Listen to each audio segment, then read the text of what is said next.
Election commission ఈ దేశంలో తీసుకురావటం జరిగింది. సో అంతటితో మా పోరాటం అప్పుడు ఫలించిందని చెప్పాలి. మరోవైపు SIR స్పెషల్ ఇంటెన్సివ్ రివిజన్ గురించి కాంగ్రెస్ పార్టీ ప్రతిపక్ష పార్టీలు చేసినటువంటి ఆరోపణలని, ఎలక్షన్ కమిషన్ పట్ల వారు వ్యవహరించిన తీరు గాని, ఓట్ చోరీ అంశంలో వారు చేసినటువంటి యాత్ర గాని, ఇవి అన్ని కూడా వాటి ప్రభావం పెద్ద సున్నా. బీహార్ లో మీడియా కవరేజ్ అయితే వాటికి బాగా వచ్చింది. రాహుల్ గాంధీ, ప్రియాంక గాంధీ వారు వెళ్ళినప్పుడు ఖచ్చితంగా ప్రజలు వారిని చూడటానికి వచ్చారు. అది పెద్ద సంచలనంగా అనిపించింది. కానీ వాస్తవానికి ప్రజల్లో ఎక్కడా కూడా వీటిపైన అనుమానం గాని, వీటిపైన ఎటువంటి వ్యతిరేక ధోరణి గాని ఈ కించిత్తు కూడా లేదు. సో ఒక రకంగా చెప్పాలంటే ఈ పరాజయంలో కేవలం కాంగ్రెస్ పార్టీ ఈ రోజు 61కి గాను 4 సీట్లకు పరిమితం అవుతోందంటే ఇది భవిష్యత్తులో వాళ్ళు ఈ క్యాంపెయిన్ ని ముందుకు తీసుకువెళ్దాము, ఇదే మనకి ఒక గొప్ప ఆయుధం అని భావించిన తరుణంలో ఈ ఫలితం అన్నది ఖచ్చితంగా కాంగ్రెస్ పార్టీకి ఖచ్చితంగా ఒక తీరని సెట్ బ్యాక్ గా చెప్పక తప్పదు. 4 సీట్లు అంటే అసలు స్ట్రైక్ రేట్ 5%, 6% అన్నది చాలా దారుణమైనటువంటి పరిస్థితి. 6%. సో మరో పక్క ప్రశాంత్ కిషోర్ కంప్లీట్ గా అతను ఒక వ్యూహకర్తగా పనిచేసి ఈ ఎన్నికల్లో పూర్తిగా పరిస్థితుల్ని సరిగ్గా అంచనా వేసుకోలేకపోయాడు. ఎందుకంటే ప్రభుత్వ వ్యతిరేకత అన్నది ఎక్కడా లేదు. అతను లేవనెత్తిన అంశాలపైన కూడా ఎక్కడా వ్యతిరేకత లేదు. మైగ్రేషన్ గతంలో చాలా ఎక్కువ ఉన్నమాట వాస్తవం. సో ప్రవాస బిహారీలు కూడా అభివృద్ధి అన్నది Bharatiya Janata party, JDU, NDA కూటమితోనే సాధ్యమవుతుంది అని నమ్మారు. ఎందుకంటే అభివృద్ధి మీరు చూస్తే పాట్నా గనక మీరు ఈ సమయంలో వెళ్ళి చూసినట్లయితే పాట్నా కానివ్వండి, ఏ జిల్లాకు కానివ్వండి, ఏ గ్రామానికి కానివ్వండి, మీరు ఎక్కడ బీహార్ లో ప్రయాణం చేసినా ఈ రోజు మీకు కనిపించే పరిస్థితులు మీకు నమ్మశక్యంగా ఉండవు. ఇది బీహార్ రాష్ట్రమేనా?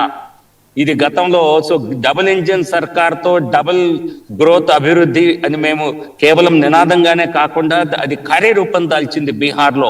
పాట్నాలో కూడా ప్రతి నగరాలకి నేను కొన్ని జిల్లాలకు కూడా పర్యటనలకు వెళ్ళటం జరిగింది, కొన్ని సభల్ని చూడటం కోసం వెళ్ళటం జరిగింది. ఇవన్నీ కూడా కూటమి విజయానికి ప్రధాన కారణాలు అయ్యాయి. అటువంటి ఎజెండా, డెవలప్మెంట్ ఎజెండా కాకుండా వీళ్ళు ప్రజల్లో అనుమానం లేని ఎజెండాని, ప్రజలు ఏమాత్రం విశ్వసించినటువంటి ఎజెండాని తీసుకొని ప్రజల్ని నమ్మించాలని చూశారు. అది బీహార్ లో ఖచ్చితంగా ఫెయిల్ అయింది. ఈ ఫలితం తర్వాత అజెండా తీవ్రం అవుతుందా, అదృశ్యం అవుతుందా? ఈ ఓచోరి ఎజెండాని పట్టుకుంటే గనక రాహుల్ గాంధీ మరి ఇంకా వాళ్ళు అపజయాన్నే మళ్ళీ సక్సెస్ గా వాళ్ళు అపజయాన్నే రిపీట్ చేయాలని వారు ఆశపడినట్టు అవుతుంది. ఏమాత్రం మరి ఎలక్షన్ సరైనటువంటి ఎలక్షన్ స్ట్రాటజీస్ ని అవలంబించాలనుకునే పార్టీ ఏదైనా ఇటువంటి ఈ స్థాయిలో ఫెయిల్ అయినటువంటి అంశాన్ని మళ్ళీ ముందుకు తీసుకువెళ్లరు అని నా నమ్మకం.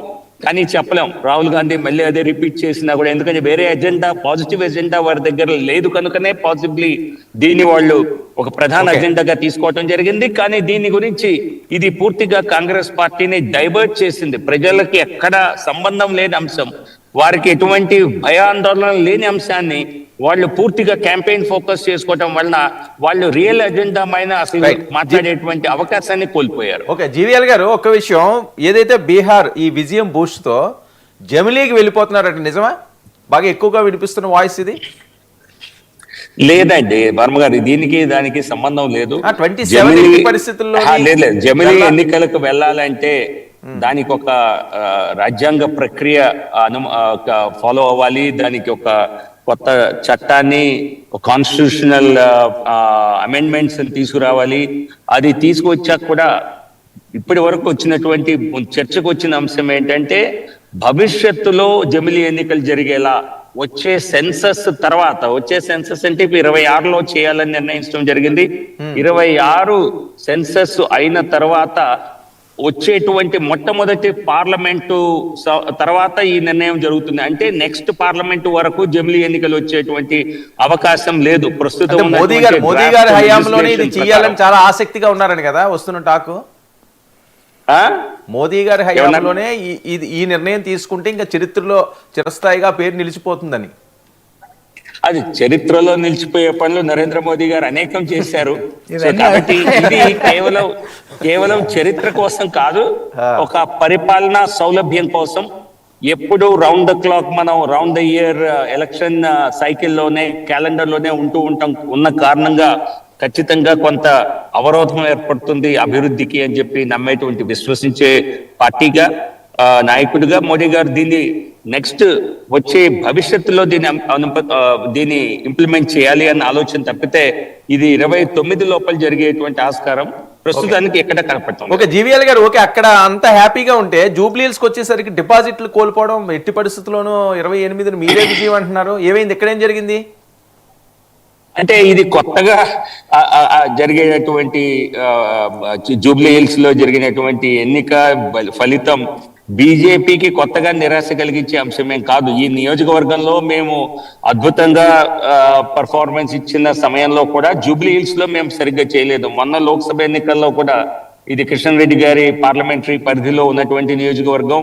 ఇక్కడ మేము ఓవరాల్ గా ఎన్నిక మంచి మెజార్టీతో గెలిచినప్పటికీ కూడా ఇక్కడ భారీ మెజార్టీతో వెనుకంజులో ఉండటం జరిగింది. అలాగే మీరు చూసినట్లయితే గత అసెంబ్లీ ఎన్నికల్లో కూడా మేము రాష్ట్ర వ్యాప్తంగా 8 నియోజకవర్గాల్లో గెలిస్తే అతి తక్కువ ఓట్లు పోల్ చేసినటువంటి నియోజకవర్గాల్లో జూబ్లీ హిల్స్ ఒకటి. సో కాబట్టి ఈ సమయంలో జూబ్లీ హిల్స్ లో ఎన్నిక జరగటం అన్నది మాకు తాత్కాలికంగా కాకతాళీయంగా అనుకూలించినటువంటి అంశం తప్పితే మరొకటి కాదు. అలాగే ఇక్కడ విజయం కాంగ్రెస్ పార్టీ విజయ దిశగా ఉందన్నారు. అంతిమ ఫలితం వచ్చిందో లేదో నాకు ఇంకా వచ్చింది, ఒక 25,000 మెజారిటీ వచ్చింది. సో కాంగ్రెస్ పార్టీ సాధారణంగా అధికారంలో ఉన్న పార్టీకి ఖచ్చితంగా సరైన ప్రయత్నం చేస్తే ఉప ఎన్నికల్లో కొన్ని అంశాలు అనుకూలిస్తాయి. సో ఆ పరిస్థితి కాంగ్రెస్ పార్టీకి ఉన్న కారణంగా ఎక్కువ మెజార్టీతో గెలిచింది. కానీ కాంగ్రెస్ గాంధీ భవన్ లో హైదరాబాద్ లో సంబరాలు చేసుకునే ముందు బీహార్ లో పరిస్థితి కూడా ఒక్కసారి వారు గుర్తు చేసుకుంటే ఖచ్చితంగా వెన్నెముకలో వణుకు అనేది పుట్టడం సహజం. ఎందుకంటే దేశవ్యాప్తంగా కాంగ్రెస్ పార్టీ ఏ విధంగా పతన అవస్థలో ఉందో అదే ట్రెండ్ కొనసాగితే తెలంగాణలో కూడా కాంగ్రెస్ పార్టీ ఓడిపోవటమే కాదు, అక్కడ కూడా బీజేపీ గణనీయ శక్తిగా మీరు చూశారు. బీహార్ లో 2వ మారు మేము సెకండ్ లార్జెస్ట్ పార్టీగా, పోయినసారి ఆర్జేడీ కంటే 1 సీట్ తక్కువే ఉన్నాం మేము, కానీ కూటమిలో జేడీయూ కంటే మేము ఎక్కువ స్థానాలు గెలిచాం పోయినసారి. ఈసారి కూడా మరి జేడీయూ అధికారంలో ముఖ్యమంత్రి పాత్ర వారికి ఉన్నప్పటికీ, నితీష్ కుమార్ గారు అయినప్పటికీ ఇప్పుడు కూడా ఈ ఎన్నికల్లో భారతీయ జనతా పార్టీనే ఆధిక్యంలో ఉన్నది. ఈక్వల్ నంబర్ ఆఫ్ సీట్స్ పోటీ చేసి కూడా మా స్ట్రైక్ రేట్ ఎక్కువ ఉన్నది. సో భారతీయ జనతా పార్టీ ప్రతి ఎన్నికను ఏ విధంగా మరి కష్టపడి ప్రతి ఎన్నికలో మాక్సిమం పర్ఫార్మెన్స్ కోసం కృషి చేస్తుందో బీహార్ ఎన్నిక మరో చక్కటి ఉదాహరణ. ఇందులో అమిత్ షా గారి ఒక రకంగా చెప్పాలి చాతుర్యం, మా సంఘటన యొక్క, మా ఆర్గనైజేషన్ యొక్క పనితీరు, నరేంద్ర మోదీ గారి నాయకత్వం, ఇవన్నీ కలిసి వచ్చినటువంటి అంశాలు. సో దీన్ని ప్రాతిపదికగా చేసుకొని ఎక్కడైతే మేము గతంలో అధికారంలోకి రావాలో ఆ రాష్ట్రాలన్నిటిలో కూడా అధికార దిశగా ముందుకు వెళ్ళాలి అన్నది. ఓకే, జీవీఎల్ గారు, ఇక్కడ కూడా కాదు, ఇక్కడ కూడా ఏమన్నా మళ్ళీ ఈవీఎంలు అంశం వస్తుందా రేపు ఎల్లుండోని?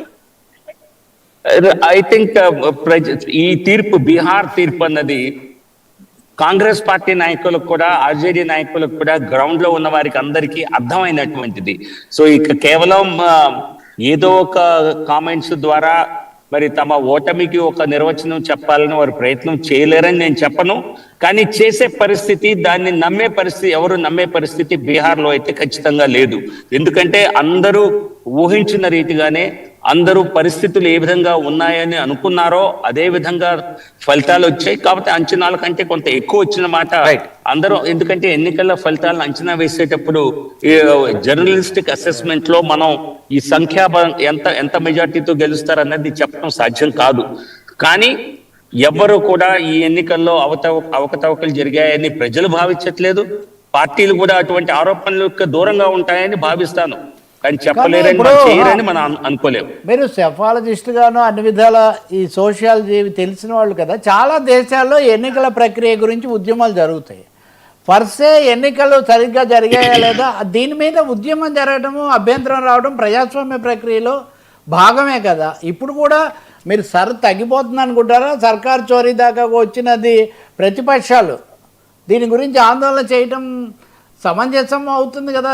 చేయకూడదు, చేస్తే అదేదో రాజ్యాంగానికి అవమానం, లేకపోతే అలా చేయడం తెలివి తక్కువ. ఒకవేళ నిజంగా సమస్య ఉంటే వాళ్ళకి నష్టం చేయాల్సిందే కదా. సమస్య పోరాటం చేయటం తప్పని నేను ఎక్కడ అనలేదు రవి గారు. మీరు అనలేదు, అడుగుతున్నారు. లేదు, తప్పు కాదు, ప్రజాస్వామ్య హక్కు. కానీ ఎన్జిఓలు చేసే పోరాటానికి రాజకీయ పార్టీలు చేసేదానికి కొంత వ్యత్యాసం ఉంటుంది. రాజకీయ పార్టీలు చేసినప్పుడు ఖచ్చితంగా దానికి కొంత రాజకీయ కోణంలో నుంచి ప్రజలు చూస్తారు. కానీ అది వాస్తవం కనుక అయితే ఖచ్చితంగా ప్రజలు దాన్ని సమర్థిస్తారు.